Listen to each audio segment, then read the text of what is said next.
Hey, welcome back to another episode of Ask Eddie and Ann and Charlotte. Look at that. We kind of rushed the start of tonight's episode because Charlotte was putting on a little bit of a show, and we wanted to make sure that people got full exposure to the lovely feline who is in super affectionate mode, right, Ann? She is. She is. That's sweet. She loves me. Tonight. Yeah, yeah. Have you fed her? Have you fed her yet? Absolutely. Okay, Yeah. good. So this is just pure affection. This This is is just not. pure affection. Yeah, that's fantastic. No, she loves me. There's no doubt about that. Okay, I'm very happy to hear that. Okay. I think Tizzy loves me too, but she just went through a crying jag a while ago because I hadn't fed her yet. So Oh. no, that's okay. Now she's fine. Now she's just on the nod and her belly's full, and she couldn't be any happier. Yeah. Which will be me in like 80 to 90 minutes after we finish this. So, okay, shall we, I guess we should be, are we wishing people? No, Thanksgiving has already passed. So Thanksgiving has passed. I hope everybody had a great Thanksgiving, and now we're moving into the holiday season. And it's funny, I got a thing from TCM saying, when I go in to shoot my next stuff, I have to shoot a social media thing about, what are my Christmas traditions?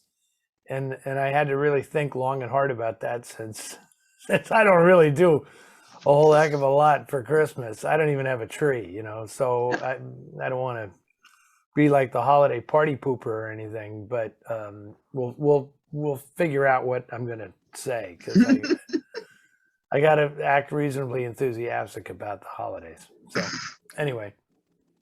Okay, let's get it going. How are we going to do this tonight? I'll go first and you go second. Okay, very good. Okay. Let her rip. So our first question is from Doug from Silver Spring, Maryland.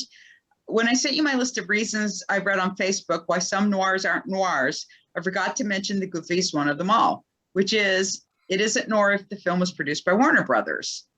He also believed that the Maltese Falcon and the Big Sleep aren't noirs because they are ordinary detective films like the Charlie Chan and the Falcon films. Have either of you heard anything along these lines about Warner Brother noirs before? That's goofy. I think I met Doug at the theater in Silver Spring when I did the Noir Festival there recently. So, okay, this is interesting. Doug, you gotta develop a thick skin like me when people do this what isn't noir thing. It doesn't faze me at all any longer. But no, I've never heard anybody discount all Warner Brothers films. In fact, I would even go so far as to say that were it not for a quirky lawsuit, that it would be a Warner Brothers film that a lot of people would be giving credit besides the Maltese Falcon. They would be calling Conflict maybe the first true big studio noir film because it was actually made before Double Indemnity, but not released due to a lawsuit that a couple of writers brought against the film claiming that the screenplay was plagiarized from their work. So it's interesting to think that were it not for that lawsuit, Billy Wilder's old comrade back in Berlin, Curtis Bernhardt, might be credited with starting the noir movement in Hollywood with Conflict instead of Double Indemnity. So that's how I answer that question. But yeah, all those Warner Brothers films of the 30s are all like, the pressure's building. It's leading up to the noir movement, and whether you want to just discount all detective films because they're not, the villain isn't the protagonist, I don't think that's a level-headed way of looking at all this. That's all. That's a lot. In a good That's way. a lot. Okay. All right. So someone who signs their question just DJS. I don't know who that is, but I have a feeling I should know who this is. Said, I just saw that Ashley Benson of Pretty Little Liars is undertaking a remake of Leslie Stevens' 1960 indie film Private Property, which I helped resurrect. I'm not saying me, this is the person who sent this, helped resurrect for the UCLA Film and Television Archive, and eventually the Cinelicious DVD released in 2016. All the trade announcements of this remake call it a noir. Mostly, I guess, due to the fact that Ted McCord shot it with Conrad Hall as his operator. So I thought I'd ask Eddie, do you think Private Property is a noir? Well, from this question, I gather that DJS doesn't think it's a noir if the only thing that would qualify it as such is that Ted McCord shot it. Not that Ted McCord shot film noirs exclusively, he shot all kinds of stuff. Have you seen this picture, Ann? I have not. Well, you have something to look forward to. It's a very intriguing, kind of sort of trashy independent film. It's like a home invasion movie, but even more twisted. Corey Allen and Warren Oates play these kind of psycho drifters who torment this family, and it's kind of I guess what you'd call a psychosexual drama. And beloved by those who beloved it because Warren Oates is in it, and it's an early big role for Warren Oates. I'm drawing a blank. Manx, I think is her name, Kathy Manx or something, is the actress who was married to Leslie Stevens when they made this film. And it has noir elements, but it's kind of borderline. It certainly doesn't look anything like a film noir. But if you like to include hostage dramas in your, in the noir realm, then it certainly qualifies. But it's being made in 1960. It's one of those films that's like right on the edge of being part of that original noir era, but obviously moving into something entirely new. So, I would not include it in any of my books or anything on the subject, but I get it when people kind of say it's noir, especially marketing people. Like DJS here is saying that, it's being marketed as a noir because noir sells. In the digital publishing world today, noir sells. So people are going to call stuff noir even if it is only borderline or not noir at all even. So that's my answer to that question. And this next one's from James. Is The Spy Who Came In From the Cold noir? It's obviously years beyond the golden era. It's never been considered such, but it shares the cinematography, tropes, and even doomed love story plot foundation.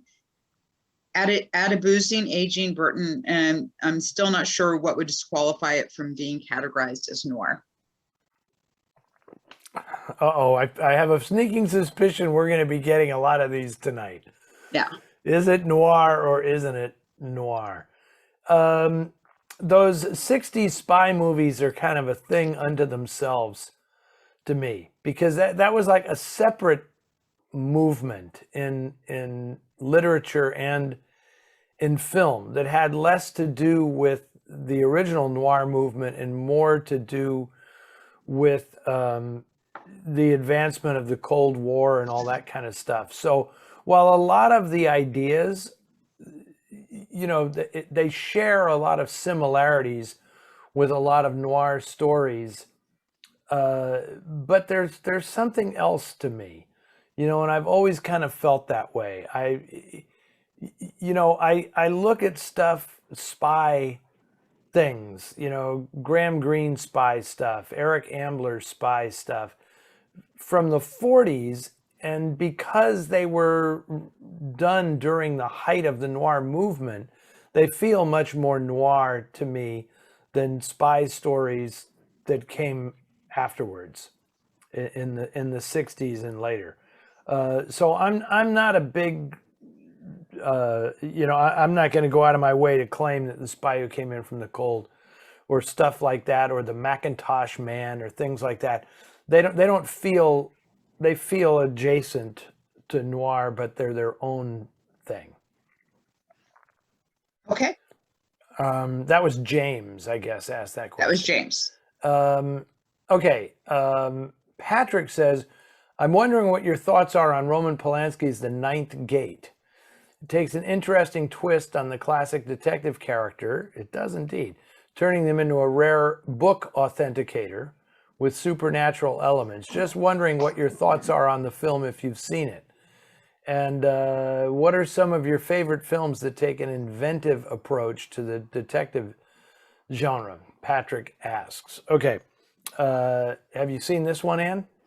Yes, but it's been decades. Um, I had very mixed feelings about The Ninth Gate. I mean, I love a lot of Roman Polanski's films. This one I wasn't crazy about. I'm not entirely sure why. I loved the idea of that Johnny Depp played this rare book authenticator and that he was trying to solve the mystery. That to me was the best part of it. I wasn't crazy for the supernatural elements. I like it when Polanski gets weird and there's no supernatural explanation for it. Like the psychotic stuff in Repulsion and the craziness of The Tenant, and even the Rosemary's Baby stuff, where you're not quite sure, are these people, is there something really supernatural about this, or are these just crazy devil worshippers? I like it when the horror is more subtle in his films, and The Ninth Gate kind of in the end explodes into full-blown supernatural horror kind of stuff, which kind of didn't sit as well with me. By comparison, have you seen Ghost Rider, the Polanski film Ghost Rider with Ewan McGregor? No, I have not. Oh my God. Okay, that's one. I can't recommend that film highly enough. That is just brilliant. That is a brilliant, brilliant film. A great script, and Polanski just directs the hell out of it. So I'm going to recommend that before I would recommend The Ninth Gate. Although I think all Polanski films are worth watching. So he also asked, because he also said, and what are some of your favorite films that take an inventive approach to the detective genre? That's a good question. Do you have any in mind? Angel Heart. Yeah, Angel Which Heart. I really, really love. I love that movie. Well, see, that's a good call on that, Anne, because that's very much like The Ninth Gate, in that it's a detective story with supernatural elements, and I do think it works better than The Ninth Gate. Yeah, I do enjoy that film very much. It's very atmospheric, and it feels very much like it uses the traditional noir iconography in a really great way. So I like that. That's a good one. I'll tell you one that is just fresh in my mind because I'm going to be presenting it as a holiday favorite on TCM coming up. And I'm not, please, I don't want people to think like this is a favorite film or something, but it's Lady on a Train. Oh, I love that movie. With D.o.a. Durbin, right? Because, she sees what she thinks is a murder and nobody believes her because she's D.o.a. Durbin. And then she decides, I'm going to solve this mystery on my own. Yeah. With the help of a mystery writer that she conveniently encounters.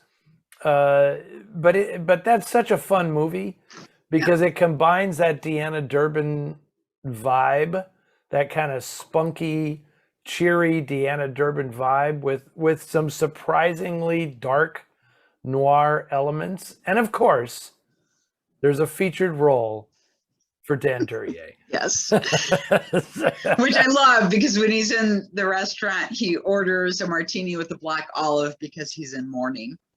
Yeah, that's there's all kinds of little stuff like that in the film, and I do enjoy.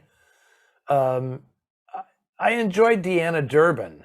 I don't necessarily enjoy Deanna Durbin movies because there's so many of them were so cloyingly calculated to be sweet and charming and all that stuff that makes me gag. But as a performer, I think she's terrific. I really like Deanna Durbin. So, I love Christmas holidays. Oh man, yeah, that was just great. She was so great for her to be able to do something sort of that she wasn't normally allowed to do, and she's good in it. She's really good in that film, and yes, that's her step into darkness there was quite welcome. Yeah, with Gene Kelly. With Gene Kelly playing a bastard. Just an awful, awful character. Anyway, God, I want to bring that thing back. Oh, I know. Rights issues. There are rights issues there. Okay, David, is it me now? Actually, it's me. I was just prompting you on the second part of the question. Okay, very good. David, who is the best Sam Spade? Humphrey Bogart. I mean, what is this, a trick question? Yeah. No, it's gonna be. I would like to say though that I greatly enjoy Howard Huff's radio show, The Adventures of Sam Spade, which I highly recommend. Yes, but Howard Duff would not be Sam Spade. He would not be as good as Bogart on camera. Oh God, no. Well, no. Spade, but he is good on the radio. And that show is very comedic. Yeah. I mean, it's a very different. It's not like a serious Sam Spade kind of show. I mean, it's very, very funny, and he plays that really well. And I don't know how many other. Honestly, I don't know how many people have played Sam Spade on screen. It's not really a common thing. It's not like Philip Marlowe, who's been played by innumerable people, Yeah, I mean, it was Ricardo Cortez, right? In the first adaptation. In the first one, yeah. And then Warren Williams. Warren Williams, yeah. Who's terrible. Not my idea. But he's it's funny. A great actor, but that was not. I hear you. That was kind of a mistake. Yeah. And it's funny because when you read the book and you realize that Bogart looks nothing like the Sam Spade that Hammett created, which I've always said is kind of jokingly looks much more like Alan Ladd. Oh yeah, he does look more like Alan Ladd. He's blonde and the way Hammett describes him, it seems like he's describing kind of a bigger, beefier Alan Ladd, but it's Sam Spade. I mean, it's Sam Spade and Bogart is it. So there you go. Okay. Martin from the Netherlands, who's always good for a question in every episode, wants to ask our opinion on the Mike Hammer TV shows featuring Stacy Keach. And there's a second part of his question as well. But first off, Mike Hammer with Stacy Keach. Any ideas, Anne? Any opinions? No, I mean, I never watched them. I've seen a few of them. It's not like, I mean, I'm going to admit I'm not the world's biggest Mike Hammer fan, and I should give the show another try.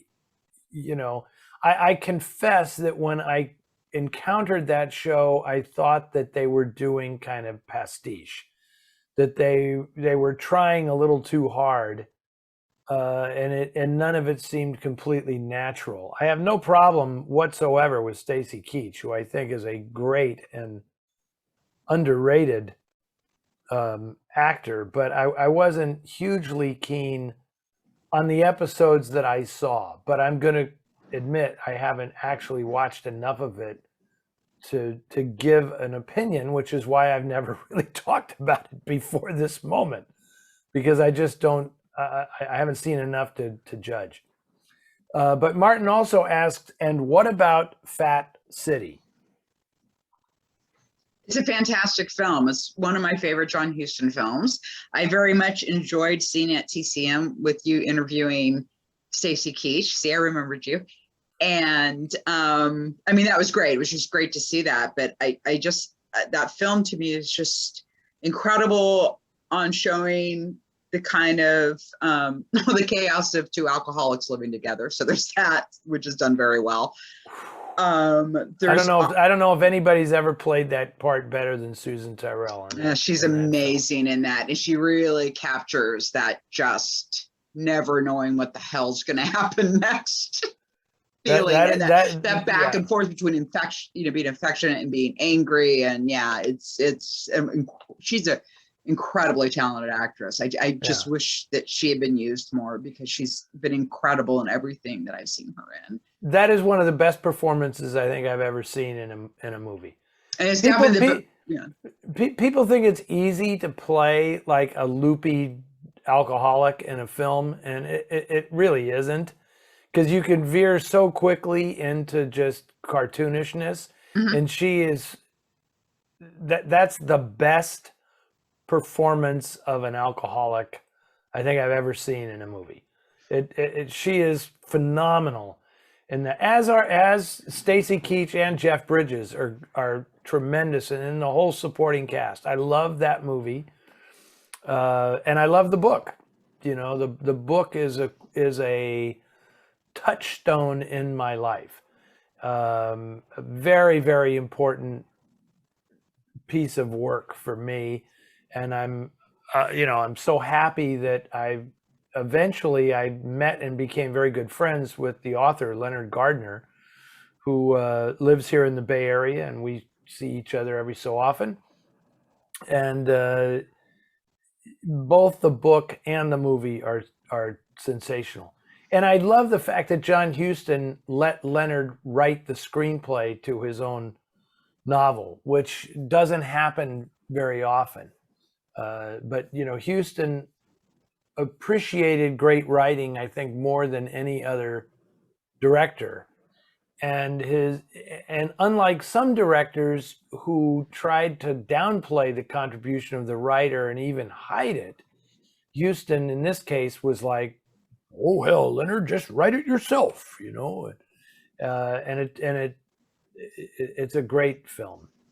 Yeah, and I think too, I think John Huston is my favorite director for adapting other people's work. Especially, if you want to see something really impressive, he managed to adapt a James Joyce story. Mm-hmm. The Dead is like amazing, and that's just like not exactly an easy person's work to adapt.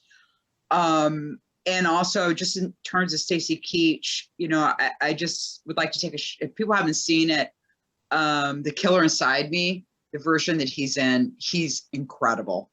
Yeah, I really highly recommend that version of the book. Tough film to find, and Burt Kennedy was kind of an odd director in a sense to adapt that, but I think I prefer it to the Michael Winterbottom version with Casey Affleck that was made later. I don't think that film understood the black humor that was kind of necessary for the story. Anyway, that we're getting off track now. So yeah. All right. Okay, so this is from Bill S. My all-time favorite shock reveal in a noir is in Mildred Pierce. It's the scene where Mildred goes to the beach house and catches Vita with her lover, who is seen in silhouette. I would love to have been. Yeah, I didn't want to give away who it was. I would have loved to have been in the theater to hear the audience's reaction when the lover leans into the light and reveals who it is. The gasps would have filled the air. It is a beautifully composed and shot scene. My question, what are other noirs that have similar shot twists that send the film careening in a new direction? That's a fun question, Bill S. I'm going to have to think about that, because he's specifically saying that send it careening in another direction. I kind Okay, let me ask you this, Anne. Were you surprised at that scene? And we're going to try to keep the identity of the lover a secret, I guess, for the two people watching this who haven't seen Mildred Pierce. We'll do them a solid and not reveal who Vita's lover is.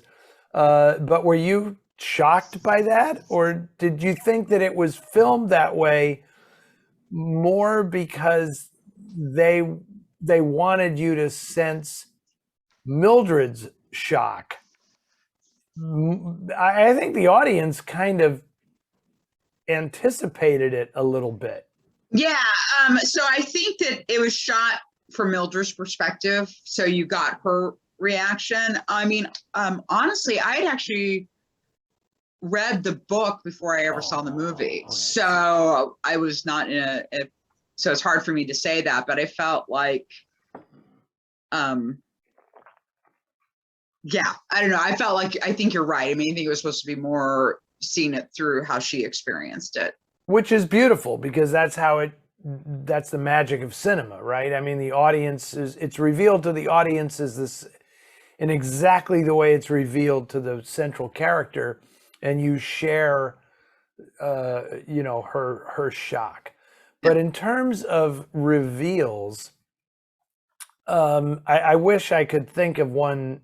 I know exactly what Bill is suggesting here, like a very, very dramatic moment, I don't, what's interesting is I don't know that noir has too many of those, because noir deals more in the inevitable than it deals in the twist and the surprise thing that happens. It's more like the inevitable downward spiral is what you get in noir. But having said that, I can say that some great reveals that I love in noir, the greatest one of all time is the reveal of Rita Hayworth in Gilda. That's like the best reveal of a character ever, because you've never seen her up to that point, and you just know that Johnny is trying to get over losing this person, and then when she comes out of the shadows and flips the hair back and everything, and she's kneeling on the bed, that might be the single greatest introduction of an actress in the history of motion pictures. There's also that reveal of Orson Welles in The Third Man that is just priceless. It's just the greatest. Yeah. And I also am very fond of the way Jane Greer is revealed in Out of the Past, where there's all this made about, and Jane was always funny. She said, it was the greatest introduction of a character an actor could ask for, because the whole plot revolves around her. And so you're just waiting and waiting and waiting. And then when she finally walks into that cantina with that hat on, with the sun behind her and everything, she says, "Oh my God, I felt like, Alan Ladd or something." Like it was just the greatest reveal that she could have hoped for. So those are three that strike me. They don't send the plot in a different direction, but they're incredibly memorable. Yeah, and it just, that question, sort of as you were talking about it, it's just there's in case people don't know who she is, but there's an English writer named Iris Murdoch. And one of the things I love about her novels is you'll get towards the end of a novel and there'll be like something revealed about a character. And then all of a sudden you see this person in this completely different light.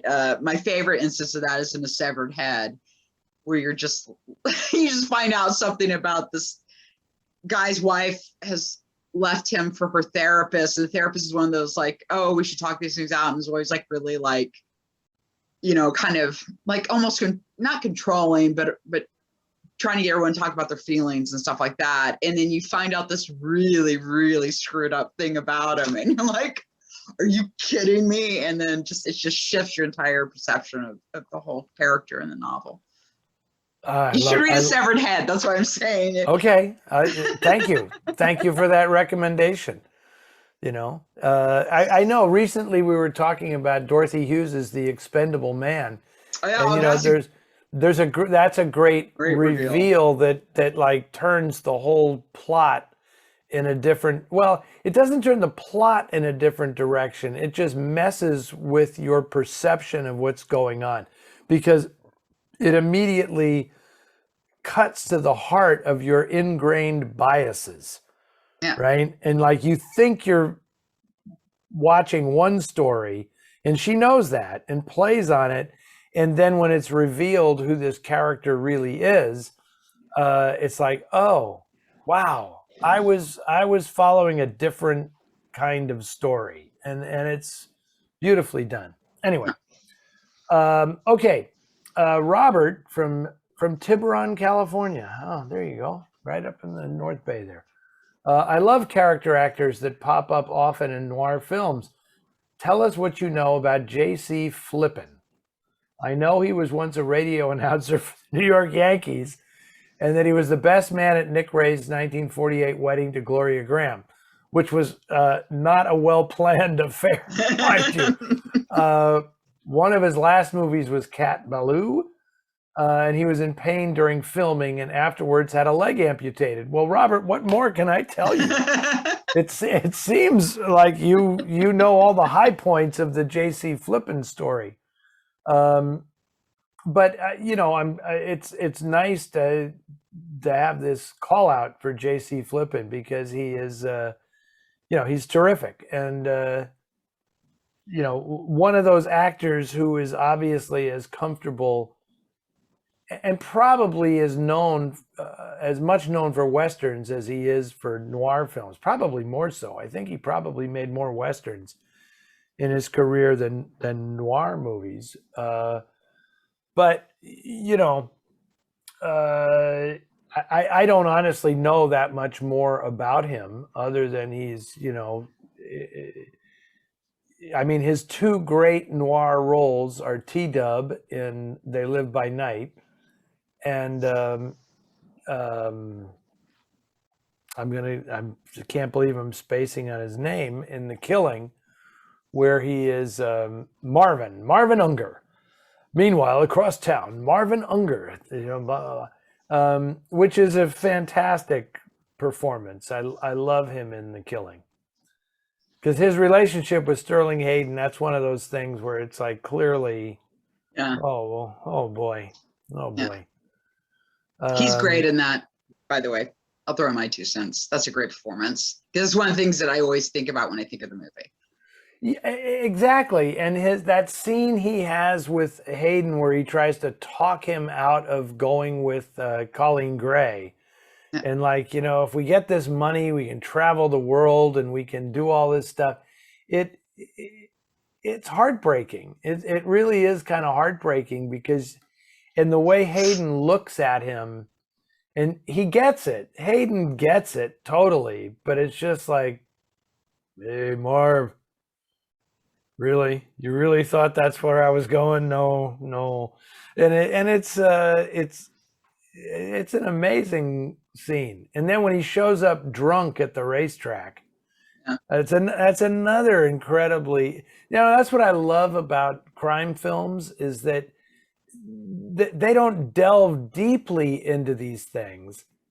They're just these incredible, colorful accents to the characters as the plot is rushing forward, and that's like why The Killing is so great, because you get like the story of Joe Sawyer and his wife, his sick wife, and like why he's getting involved in all this. And okay, so you're asking. I'm asking this one. Okay, and this is from Lynn. I love the shadows, as does everyone in film noir movies. Every time I see the Venetian blind shadows, I always think that those are jail bars and someone is inevitably going to jail. I have looked forever to find out if those shadows signify that, but have never found anything about the blind shadows in noir. Is that a thing?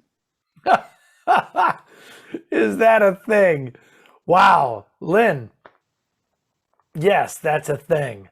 I don't necessarily, I would say that if there is one visual trope that is indelibly associated with film noir, it is Venetian blind shadows. That's, cinematographically, that's the essential visual trope in noir. Whether it always means that they are symbolically representing prison bars or something, no, I don't think so. I just think that it was.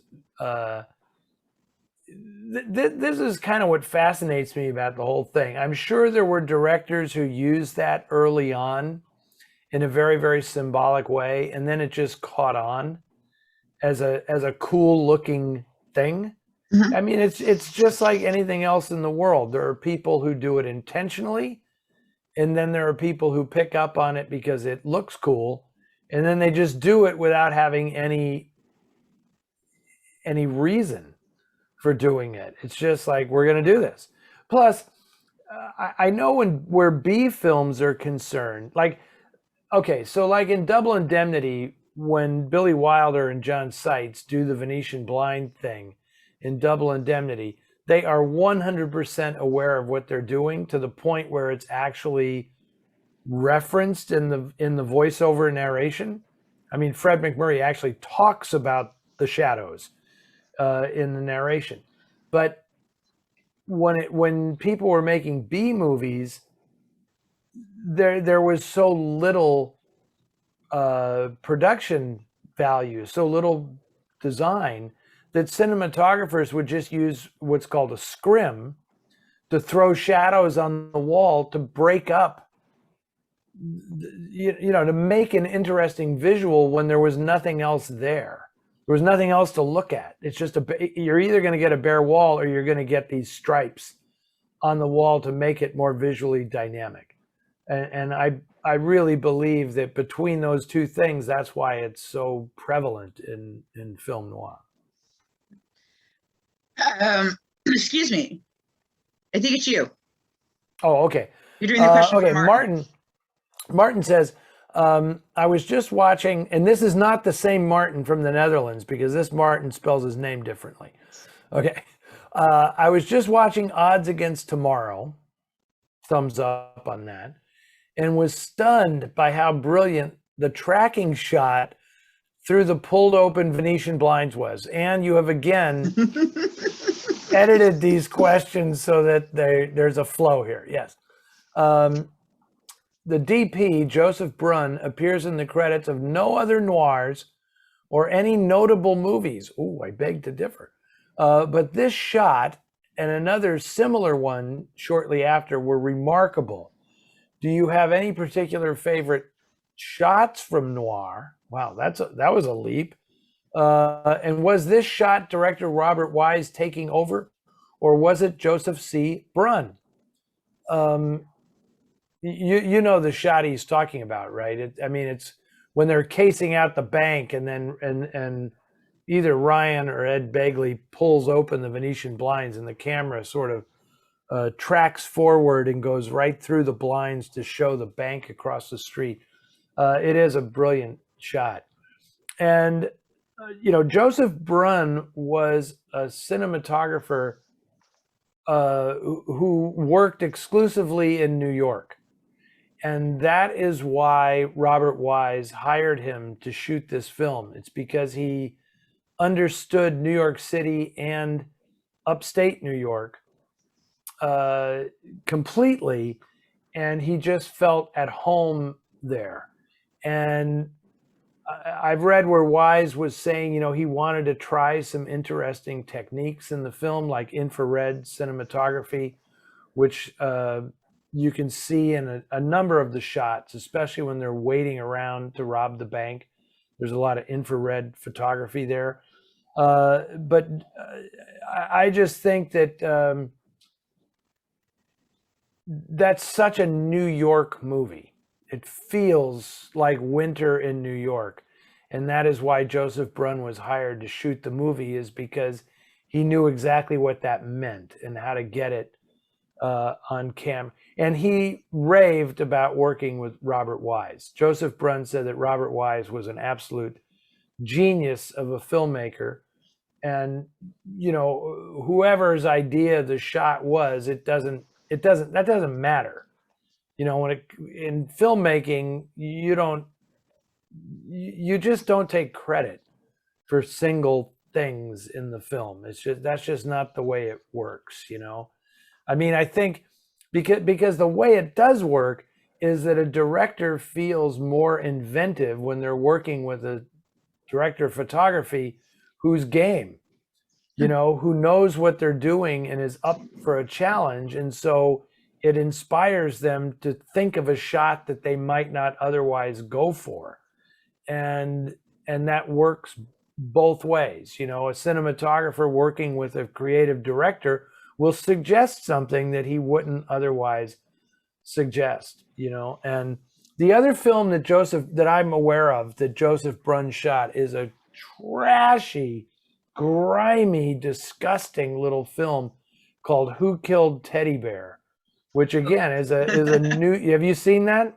I've heard of it. I have not girded my loins enough to watch it. Oh my God, Ann, you gotta watch that. It verges on a horror movie, and it is you will need to take a shower after watching that film. But again, it's a New York film, and Joseph Brun is the cinematographer, and the work is brilliant. It's really fantastic. So, yeah, I can't say anything more about that sleazy movie, which I highly recommend. No, I'll see if Ted will watch it with me. Ted's probably seen it before, but I'll see if he's game to watch it with me. It is really something. This is from Harriet. I would like to see In a Lonely Place remade with an ending that leaves open the possibility for Laurel and Dix to reconcile. Also, if I were the producer, I would have Dix's violent reactions toned down. It was enough that Dix bogey used his fist. Did he have to lift that big rock to almost smash a kid's head in the road rage scene? Also, Laurel/Gloria was afraid of him for half the movie. So where was the romance? Okay, Harriet. Wow, that's okay. I don't know how to phrase this except to say, Harriet, I'm glad you weren't the producer of In a Lonely Place. But here's the deal. The book was popular. I mean, I'm not going to say it was a bestseller or something, but the book won the Edgar Award from the Mystery Writers of America as the best novel. I forget what year it came out, 47 or 48 or something. So they dramatically changed the book for the movie. But I think all those things that Harriet is pointing out about Dix's violent nature were necessary in the movie, given that they were making these very, very bold changes from the book. I'm going to come right. Everybody's seen it by now. Yeah. You know, in the book, Dix is a killer. He is a serial killer. And they weren't going to do that in the movie. But in the movie, he kills Laurel at the end of the film. I mean, in the original version of the movie. And then Nick Ray said, I don't want to shoot that. You know, I mean, they actually did shoot it, right? And then he said, I can't live with it. So they changed it to the ending as it is now. But obviously, if that was going to be the original ending, all of those violent moments in the film had a meaning, right? When he, at dinner with Brub and his wife, when he reenacts the killing, and when he, threatens to crush that kid's head with the rock, when he smacks, Mel Lipman in the face and breaks his glasses. I mean, he is a violent person. He has a violent temper. And I think that was a big part of the movie. And where I understand it, when Harriet asked where was the romance, I think the romance came in because clearly Laurel Gray is on the rebound from a very bad relationship that she was in with Mr. Baker.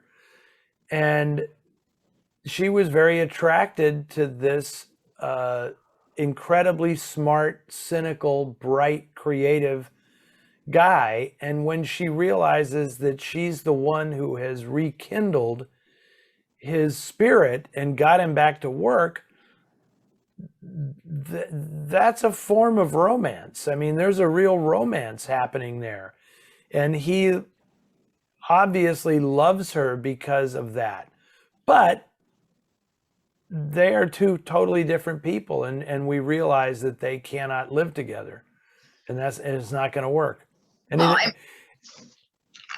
yeah. And also, I mean, for me, it's really funny because I know a lot of people say, "Oh, it's so tragic." 'Cause at the end, you know, with the phone call, and it's like it's too late, and it's like he's abusive, and he had broken the nose of another woman. I mean, like that scene with the masseuse where she's saying, "Sweetheart, this guy's dangerous. This is going to be like with Baker getting away from this guy and stuff." It's true. And, you know, that relationship was inevitably going to be dangerous to her, regardless of whether or not he had been accused of that murder. It was inherently dangerous because he's a guy who's hit women before, and he drinks and he can't control his anger. She was always going to be in danger from him. Yeah, my 2 cents. I couldn't agree more. And that's why I admire that movie so much. I mean, I have gone on record as saying it's my favorite movie. Part of the reason for that is because it was so against the grain of Hollywood movies of the time, because it was so adult, and it was saying, you know, this is what makes people fall in love. And then all of a sudden you realize maybe they don't belong together. No. Right? And this story is going to play out repeatedly with Dixon Steele. I mean, Yeah. This is his modus operandi. This is exactly how he's going to be. And the movie can't give you any more hints that this has been his life up to this point, right? Yeah. I mean, you know, and so it sounds to me like, you know, Harriet wanted a different story. She wanted a romantic ending, but that's the whole point of In a Lonely Place, is that they're not giving you that. They're not giving you that. It's one of the few Hollywood movies of that era that predicts all of those things that are now somewhat commonplace.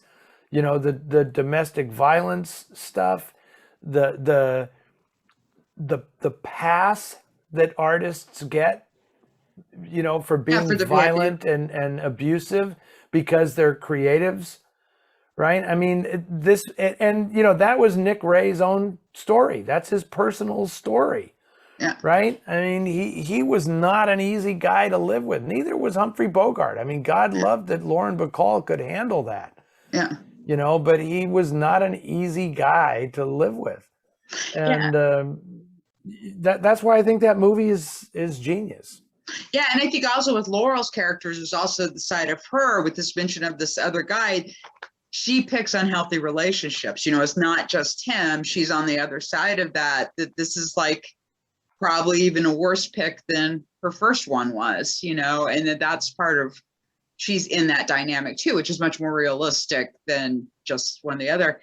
And then I think also it was for me, it makes a really nice pairing with the novel, because the novel's really talking about misogyny and violence towards women in this really, you know, in this really extreme way that does happen, but it's that kind of thing. And I don't think they really could have done that story, but I like the other one because it's also showing this other type of violence and threat to women's safety that also comes. It's like the two things, right? It's like the stranger thing, which is scary and can happen, but the domestic thing is really the majority of violence against women is in domestic relationships. Mm-hmm. So I really like them. Like, I really like the two as a set because it's like showing these two aspects of the same kind of violence towards women in American culture, but in different ways it plays out. Right. And it's interesting because as that movie became more and more renowned, Yeah. and people realized, and it rekindled interest in the novel, and then people realized that the novel was entirely different. Yeah. Same premise, but entirely different. I know a lot of people said, oh, we should remake this because they've never actually shot the novel. But I always said that's not a good idea, because if you remade it the way the novel was written, that movie has been made a million times since Now, then. yeah. Now, because the guy is a killer and it is a serial killer movie, and there's nothing that unique about it now. It's a great book, but I question the value of remaking it as it was originally written. What makes the movie distinctive is it doesn't go for those tropes, and Nick Ray, God love him, if it's the only film he ever made, I would love this guy, because he had the stones to say, I can't live with that ending. It's just, and making those changes to where they just separate and walk away from each other is incredible. I mean, I can't think of another film from that period quite like it, at least in this country, so. Okay, I totally lost track of where we are. It's me now, John. right? Okay. Okay, John from Brooklyn attends a film noir discussion group on Zoom, and the movie that was discussed recently was d.o.a. Rarely have I heard a film discussed with such a wide range of opinions, criticism, and emotional reactions. The bizarreness of the plot, the characterizations, sexual preoccupation of the central character, and the filming techniques make this film a catalyst for such a lively discussion. What are your experiences of the film, with the opinions of the film you have heard expressed? And do you like the movie? And he just also wants us to know that Neville Brand as Chester is great in his film. Yes. Okay. Okay. And what do you think of d.o.a.? Well, I was going to, two things. One, I was going to say, this is a film I think we've gotten the most questions about. Like d.o.a. always comes up. It's come up over and over and over again with different people asking us our opinions about it and different things about the wolf whistle. What were they thinking when they put the wolf whistle in? Yeah. Yeah. I really like the movie. I like that it's set in San Francisco. He actually goes by my ex-boyfriend's old apartment because it's around the cable car. And he's like, I know where he went to go to the doctor. That's a Chinese hospital. If he's taking the cable car, he's going to the Chinese hospital. I love that. I love luminous toxin. Luminous toxin, yeah. Which my ex and I always still joke about. Yeah, I mean, I like it for those aspects. I just really like it as just a San Francisco movie. Since I became a notary republic, I won't give away, but it's a plot point at some point, and that always cracks me up that I'm a notary now. All I did was sign a little paper. What? Oh, how could this happen to me? Yeah. Yes, and not just San Francisco, but there's great stuff in LA too. Yes, there is, including that great ending in the Bradbury Building, which is fantastic. It's a strange movie. It's so uneven in its tone that I have a hard time including it amongst like my favorite noir films, because I don't know how seriously the filmmakers were taking the film when they were making it, right? And I take that into consideration when I praise a film. I can like a film for innumerable reasons, but like we were just talking about In a Lonely Place, it was apparent that Nick Ray was taking that film seriously. That was a significant thing for him, and it was significant for Bogart because Bogart gave one of his best performances in that movie. d.o.a, I think nobody could figure out, is this serious or not, you know? Hence you get this really kind of wacky quality that the film has. And then all of a sudden it's deadly serious. And it's a hard balance to pull off. And, you know, Rudolf Maté was a cinematographer, not a theater director or anything. So I don't know how, and this was an early film of his as a director, so I don't know how comfortable he was with maintaining a tone in the performances and things. So I totally understand, John from Brooklyn, why people debate this, because it has arguably the greatest premise of any noir film. Yeah. You know, I've been murdered and I have a limited number of hours to track down my killer. That's the premise. And it's like, you can't really do much better than that. No. But given that great premise, it's a little whiffy in the way that the tone is just all over the place in that film. And the plot doesn't really make a hell of a lot of sense. Not really. You know, and it's funny, and I mean, I get that in the end. It's like he dies for no good reason. Yeah. You know, which is cool. That's a great noir concept. Like, I somehow just was in the wrong place at the wrong time. I signed the wrong piece of paper, and you know, but I also think that some critics and people who've written about the film read way too much into it, right? Because of the timing, the beginning of the atomic age, and the idea that your life can be snuffed out in the blink of an eye and all that stuff. It's like, yeah, that's all background, but it's really kind of a goofy, the way the whole thing plays out is a little goofy. Yeah, I mean, I just think it's kind of like, to me, it's just sort of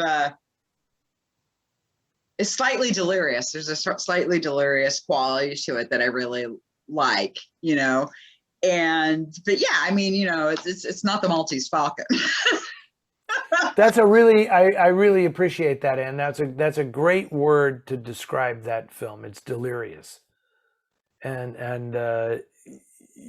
so maybe you shouldn't be looking for logic in something that's delirious. Yeah, it's right? like a dream. It is, and then it just suddenly ends. Suddenly, I mean, it's just so there. That's what I have. That's what I have for that. Okay, this is from Dan. I recently watched Death of a Scoundrel starring George Sanders. I was wondering what you thought about films that start out by showing the main character being dead. I got to thinking that there are several film noir movies like that. Is there a reason they show us this right away? Is it so we're not too disappointed? I don't know. I mean, obviously the one is Sunset Boulevard, right? That's what I was thinking. Which I don't know that it has anything to do with disappointment, because that film, you know, the film is so great that by the time you get wound up in it, you forget the beginning of the film, right? Yeah. And then all of a sudden, in the last reel, you have this sinking feeling that, oh no, I now I remember where this is going, you know. I don't know. I don't think it's so we wouldn't be disappointed. I just think it's the logical extension of where noir would go with the flashback technique. I mean, in a sense, you know, before Sunset Boulevard, Billy Wilder did that same thing in Double Indemnity, where he was basically realizing that the Walter Neff character is not getting out of the film alive, but he uses the dictaphone as his way of, you know, recording his last will and testament, so to speak, and then he dies at the end of the film. I think that Wilder probably thought, well, let's just do the next most outrageous thing, right? Because Sunset Boulevard is a more grotesque film than Double Indemnity, so you could. It suddenly occurred to him, like, I can have a dead man narrate the movie, right? Because McMurray in Double Indemnity says, it was the walk of a dead man. Yeah. I mean, he's anticipating his own demise in the film. But I honestly, I don't know if I can think off the top of my head of any other ones that are narrated by dead people. Can you? Nothing's popping to mind. I mean, I just immediately thought Sunset Boulevard, and then that but then it's hard to think of anything beyond Sunset Boulevard once that's in your head. Yeah. I know that, what's his name? Alan Ball was inspired by that because American Beauty. Kevin Spacey narrates that, and he's dead. Yeah. And I'm positive that Sunset Boulevard was his inspiration for that. I apologize, Dan, because I can't. And I haven't seen Death of a Scoundrel in ages. But how appropriate to have George Sanders play, a guy narrating his own doom, because he left one of the great suicide notes of all time. Yeah. And that was just almost too perfect. So anyway. So you're 14. Oh, okay. Please give me your takes on why it seems that so many outstanding film noir screenwriters had a background as newspaper reporters. Just some who come to mind are Ben Hecht, Daniel Mannering, and Sidney Bohm. Could it be that they just had more exposure and experience with the base side of man's character and behavior? I would also guess that they already knew how to write in a terse and descriptive style from formerly being newspapermen. Let me know your opinions on this. I can't believe it is mere coincidence. Says Craig. Craig is asking that question. I know how I want to answer this. Anne, do you have any take on this? I just wanted to say Sam Fuller. Oh God, yes.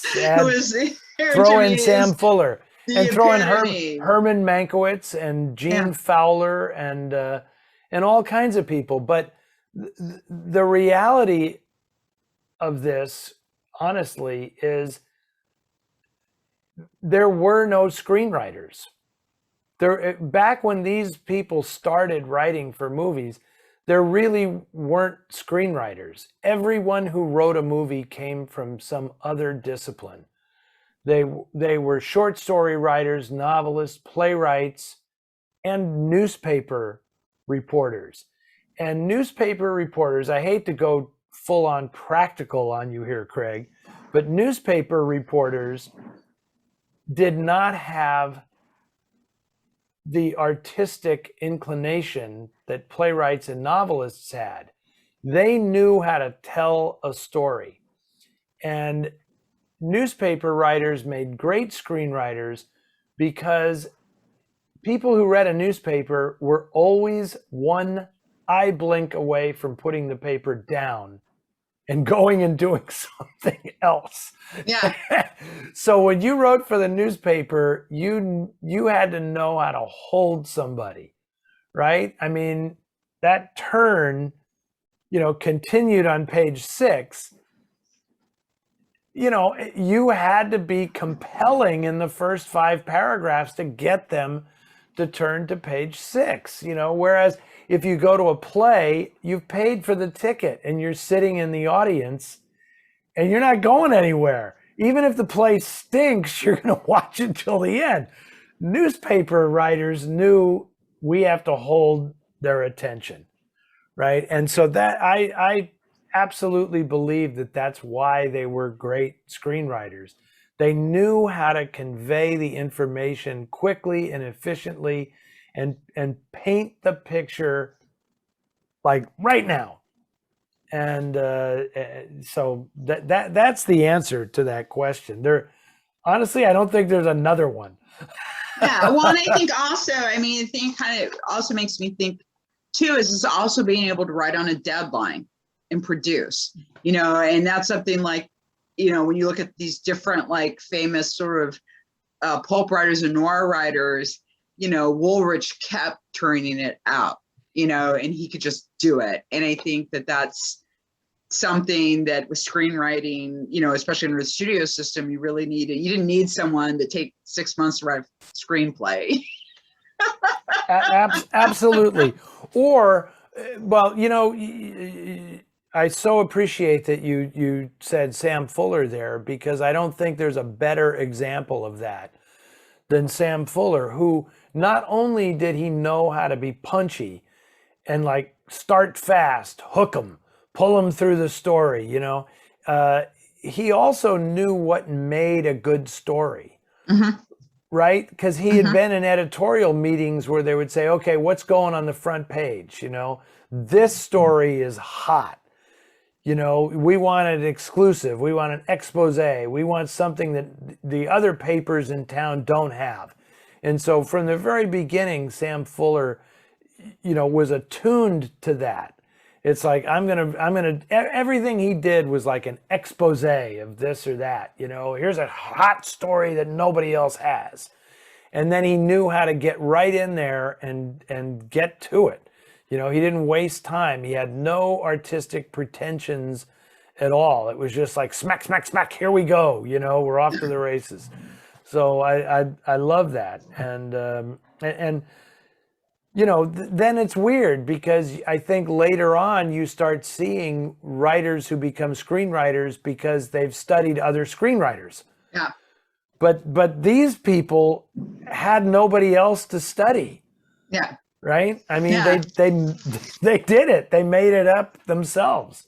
Yeah, I think that is fantastic. And it's so funny. My ex, who's also my cat sitter, Brendan, that's always his complaint when he watches movies. He goes, God, you can tell this writer has never picked up a book in their entire life. They've only read other screenplays and they have no idea like how to actually tell a story and how like drama works. And it's true. I mean, there's just like, I know we went to one film, God, it was one of the X-Men movies. And like at one point I literally started laughing because I just couldn't contain myself because it was so full of cliches, Oh yeah. And Oh, yeah. Brendan just tore it apart after. It's just like, seriously, this is terrible. It's like one cliche after another. It's like, Well, I've seen a couple of movies in the Marvel universe where like I was halfway in and it's like there is actually no script. There is no script here. It's just like we need a scene where this happens. And we need a scene where this other thing happens. And it's like there is absolutely nothing compelling pulling you through this story. You're just waiting to see the next thing that they've decided they have to show you. And it's like, oh Jesus. yeah, I mean, it's like the Bible epics, which I never watch because they're boring. except for like Ben-Hur because Charlton Heston. So okay. I'll sit through anything with Charlton Heston in it. That blows my mind. You're full of surprises, Anne. Okay. I have an autographed picture of him in my bedroom. I know you. I told you that story. Okay. Last question, and then we're done here. And we're done. Hi, Eddie. In your office, it says barroom, not classroom. So with that being said, what film noir barroom would you like to be found in at 2 a.m. and why? I don't know. What's the best bar in film noir? I don't know. There are some pretty good ones. I mean, but it specifically says at 2 a.m. and why. Okay. I don't know. This is kind of tough. You got one in? Yeah, the bar in No Way Out where he meets the woman. and they're like, is this only in the book or is this in the movie? And it's got clocks and stuff. So like they get into this weird conversation. Maybe that's just oh no. You mean the big clock? the big clock. Oh, I said No Way Out. That's the remake. You said No The Way Big Out. Clock. That's the remake. You mean the big clock? Yeah. In the big clock. Yeah. That's a great one. That's a great one. Where Ray Milland and Rita Johnson are drinking Stingers. Yeah. In the bar, and the bartender, I think it's Frank Ord or somebody is the actor, has all this stuff behind the bar that everything has a story behind it. That's a good one. Good job, Ann. That was great. And I'm positive that Kenneth Fearing, because that scene is in the book, that he was writing about a certain bar in Manhattan that he frequented in the Village, and that's a good one. I also, the bar in Alias Nick Beale, the waterfront bar, which is pretty ominous, right? Yeah. But did you know that bar is actually based on a real bar that's right here in Oakland, California? Oh my gosh, no. Heinhold's Last Chance Saloon, where Jack London used to drink in the early part of the 20th century. That bar, I have the Nick Beale press book, and I found an article in there that indicated that was the bar on which they based the bar in Alias Nick Beale. Oh wow! And it does have a uneven floor and a canted bar, so that as soon as you walk in, you feel kind of drunk. Because nothing is actually balanced in the place. But I'm not saying that that's where I want to end up at 2:00 in the morning. But come on, there's hundreds of them. Eddie Harwood's Blue Dahlia Club in the Blue Dahlia is pretty good. Or the club that Peter Lorre runs in Black Angel. Yeah, that's a pretty nice club. good. I mean, that's a really nice club. That's a nice club. Yeah. So there are a lot of them. And of course, in Where Danger Lives, Robert Mitchum goes across the bay from San Francisco to what was clearly a recreation of Trader Vic's in Oakland in 1952 or 51, whenever that movie was made. And that was pretty cool as well. So there's a lot of these bars in these movies, I just like any bar that has like a cool singer that comes out every so often and sings a few songs, and where the drinks are good and relatively cheap. I don't know about. I was going to say the bar in I Walk Alone that Kirk Douglas runs, but he's a prick, so I wouldn't want to. I would not want to frequent his club. At 2 a.m, though, I want like a bar. I don't want a nightclub. You don't want a nightclub. You want a bar. I want a bar at 2 a.m. Yeah. Well, it's nice. That's the one where in Alias Nick Beale, where Audrey Totter is hanging out when she's waiting to take the train out of town, and she's in her cups, as they say. And she says, "What time is it?" And the bartender is like, "It's 2 minutes later than the last time you asked me." That's a 2 a.m. bar. That is a 2 a.m. bar. Exactly. Okay. Well, we gave Adam, who asked that question, a few choice examples of bars in noir. I'm sure people watching this have their own ideas, which I will drop in on the Facebook feed and see what other people have to say. I'm sure I'm missing some fabulous examples of the nightlife, the noir nightlife. Oh. Okay. So I think we've wrapped this up for November. Yes, actually, this is going to be our first episode in December. First episode. So I can never keep track of this stuff. Come on. Well, I will say this. Make sure you come back and check in on the next episode, because I will have major announcements.